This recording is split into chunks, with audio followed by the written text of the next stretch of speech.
Hi friends, welcome back to our channel. ముందుగా అయితే అందరికి నమస్కారం అండి. మీరు చూస్తున్నారు AP schemes info YouTube channel. ఈరోజు మరొక అప్డేట్తో నేను మీ ముందుకు రావడం జరిగిందండి. సో అప్డేట్ ఏంటి అనే విషయానికి కనుక వచ్చినట్లయితే, ఆంధ్రప్రదేశ్ రాష్ట్ర వ్యాప్తంగా అర్హత కలిగి ఉండి ఇంకా ఎవరికైతే తల్లికి వందనం పేమెంట్ అనేది వాళ్ళ ఖాతాల్లోకి జమ కాలేదో వాళ్ళకి అసలు డబ్బులు జమ అవుతాయా, జమ అవ్వవా, ఒకవేళ జమ చేస్తే ఏ తేదీన జమ చేస్తారు అనేటువంటి పూర్తి సమాచారం నేను తెలియజేస్తానండి. మంత్రి నారా లోకేష్ గారు అయితే రీసెంట్గా ఒక సమావేశంలో తల్లికి వందనం పెండింగ్ నిధులు దాదాపు 325 కోట్లు విడుదల చేస్తున్నట్లు ఆయన అయితే ప్రకటించడం జరిగిందండి. ఈ 325 కోట్లు ఎప్పుడు విడుదల చేస్తారు, ఒకవేళ విడుదల చేస్తే ఎవరికి ముఖ్యంగా జమ అవుతాయి అనేటువంటి పూర్తి సమాచారం నేను ఈ వీడియోలో మీకు తెలియజేస్తానండి. వీడియోని ఎక్కడ స్కిప్ చేయకుండా చూడండి, అప్పుడే మీకు పూర్తి సమాచారం అందుతుంది. అదేవిధంగా మన ఛానల్ ఎవరైనా ఫస్ట్ టైం చూస్తుంటే ఛానల్ చూసి కంటెంట్ నచ్చినట్లయితే సబ్స్క్రైబ్ చేసుకొని పక్కనే ఉన్న బెల్ ఐకాన్ అయితే ఆన్లో పెట్టుకోండి. సో ఇక లేట్ చేయకుండా డైరెక్ట్గా టాపిక్లోకి అయితే వెళ్ళిపోదామండి. టాపిక్లో భాగంగా ముందుగా చూసుకున్నట్లయితే ఆంధ్రప్రదేశ్ రాష్ట్ర వ్యాప్తంగా జూన్ 12వ తేదీన సీఎం చంద్రబాబు నాయుడు గారు తల్లికి వందనం నిధులని విడుదల చేయడం జరిగిందండి. ఆంధ్రప్రదేశ్ రాష్ట్ర వ్యాప్తంగా ఎవరైతే విద్యార్థులు 1వ తరగతి నుంచి 12వ తరగతి వరకు చదువుతూ ఉన్నారో వాళ్ళందరికీ వాళ్ళ ఖాతాల్లోకి 15,000 రూపాయలు జమ చేస్తామని చెప్పడం జరిగింది. కాకపోతే స్కూల్ మెయింటెనెన్స్ ఖర్చుల కోసం ఒక 2,000 రూపాయలు తగ్గించి మిగతా 13,000 రూపాయలు వాళ్ళ ఖాతాలోకి జమ చేయడం జరిగింది. సో జూన్ 12వ తేదీన విడుదల చేసినప్పుడు చాలా వరకు వాళ్ళ ఖాతాలోకి అమౌంట్ జమ కావడం జరిగిందండి. కొంతమందికి మాత్రం అర్హత ఉన్నప్పటికీ వాళ్ళ స్టేటస్ అనేది చెక్ చేసుకున్నప్పుడు మీకు 4 చక్రాల వాహనం ఉంది, ఈ కారణం చేత మీకు డబ్బులు అనేవి జమ కాలేదు అని ఈ విధంగా కొంతమందికి చూపించడం జరిగింది. అదేవిధంగా 10th క్లాస్ పూర్తి చేసుకొని ఎవరైతే ఇంటర్మీడియట్ జాయిన్ అయి ఉంటారో వాళ్ళకి కూడా అమౌంట్ అనేది పడలేదండి.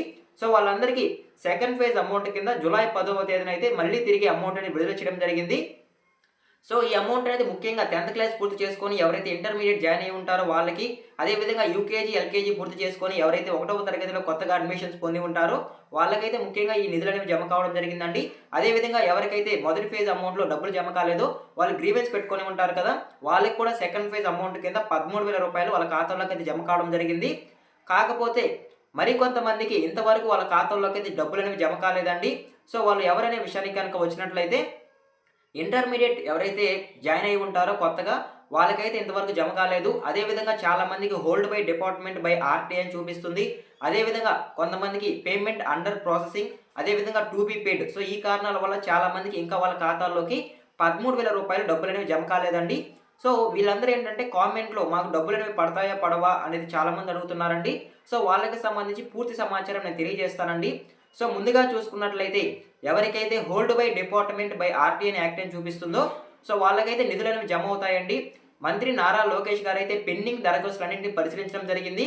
ఈ దరఖాస్తులన్నింటినీ పరిశీలించిన తర్వాత దాదాపు 325 కోట్లు విడుదల చేస్తున్నట్లు మంత్రి నారా లోకేష్ గారు అయితే తెలియజేయడం జరిగింది.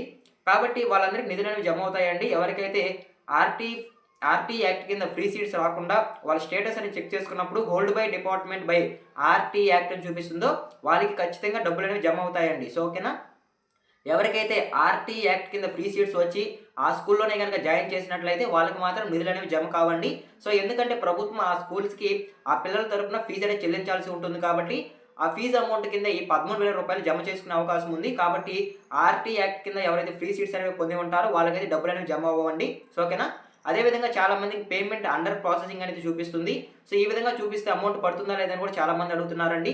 ఖచ్చితంగా పేమెంట్ అండర్ ప్రాసెసింగ్ అని చూపిస్తే ఖచ్చితంగా నిధులు అనేవి జమ అవుతాయండి. సో పెండింగ్ నిధులు విడుదల చేసినప్పుడు ఖచ్చితంగా మీ ఖాతాల్లోకి 13,000 రూపాయలు జమ అవుతాయి. సో అదేవిధంగా నెక్స్ట్ చూసుకున్నట్లయితే పేమెంట్ టు బీ పేడ్ అని చూపించడం జరుగుతుంది. సో ఈ విధంగా చూపించినా సరే మీకు ఖచ్చితంగా అమౌంట్ అనేది జమ అవ్వడం జరుగుతుంది. అదేవిధంగా 10th క్లాస్ పూర్తి చేసుకొని ఇంటర్మీడియట్ ఎవరైతే జాయిన్ అయి ఉంటారో వాళ్ళకి ఎన్పిసిఐ యాక్టివ్లో ఉన్నప్పటికీ వాళ్ళ స్టేటస్ అనేది చెక్ చేసుకున్నప్పుడు ఇన్యాక్టివ్ అని చూపించడం జరుగుతుంది.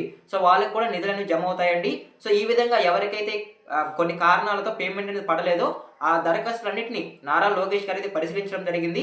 ఆ దరఖాస్తులన్నింటినీ పరిశీలించిన తర్వాత దాదాపు 325 కోట్లు ఇంకా పెండింగ్ నిధులు విడుదల చేయాలి అని అయితే అధికారులతో చర్చించి ఆ 325 కోట్లు త్వరలోనే విడుదల చేస్తామని కూడా తెలియజేయడం జరిగిందండి. సో అదేవిధంగా నెక్స్ట్ చూసుకున్నట్లయితే చాలామందికి మాకు ఇంకా 10,900 రూపాయలు మాత్రమే పడ్డాయి, అదేవిధంగా 5,200 ఈ విధంగా సగం అమౌంట్ మాత్రమే పడింది, మిగతా అమౌంట్ ఎప్పుడు పడతాయని కూడా చాలామంది అడుగుతున్నారండి. సో మిగతా అమౌంట్ అనేది కేంద్ర ప్రభుత్వం విడుదల చేయడం జరుగుతుందండి. సెంట్రల్ గవర్నమెంట్ అయితే విడుదల చేయాల్సి ఉంది. ఆంధ్రప్రదేశ్ తన వాటా అమౌంట్ అనేది విడుదల చేయడం జరిగిందండి. సో కాబట్టి మిగతా మీకు పెండింగ్ నిధులు అనేవి కేంద్ర ప్రభుత్వం విడుదల చేయడం జరుగుతుంది. సో ఈ నిధులనేవి ఇంకా విడుదల చేస్తున్నట్లయితే సమాచారం లేదండి. సో విడుదల చేసినప్పుడు మాత్రం ఖచ్చితంగా మీకు పూర్తి అమౌంట్ అనేది మీ బ్యాంక్ ఖాతాలోకి జమ అవ్వడం జరుగుతుంది. సో ఓకేనా, మీకు అర్థమైంది అనుకుంటున్నాను. సో అదేవిధంగా నెక్స్ట్ చూసుకున్నట్లయితే వీళ్ళందరికీ నిధులు ఎప్పుడు జమ అవుతాయి అనే విషయానికి కనుక వచ్చినట్లయితే ప్రభుత్వం నుంచి పెండింగ్ నిధులు ఎప్పుడు విడుదల చేస్తాము అనే దాని మీద ఎటువంటి సమాచారం అయితే లేదండి. సో మేబీ దసరా సందర్భంగా ఇది విడుదల చేసే అవకాశం అయితే ఉందండి.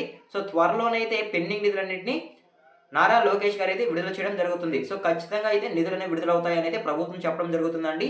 కాబట్టి మనం ఆ నిధులు పడేంత వరకు వెయిట్ చేయండి. ఖచ్చితంగా మీకు అర్హత కలిగి ఉండి ఇంతవరకు కనుక పడకుండా కనుక ఉన్నట్లయితే ఖచ్చితంగా మీ ఖాతాలోకి జమ అవుతాయి. సో ఓకేనా.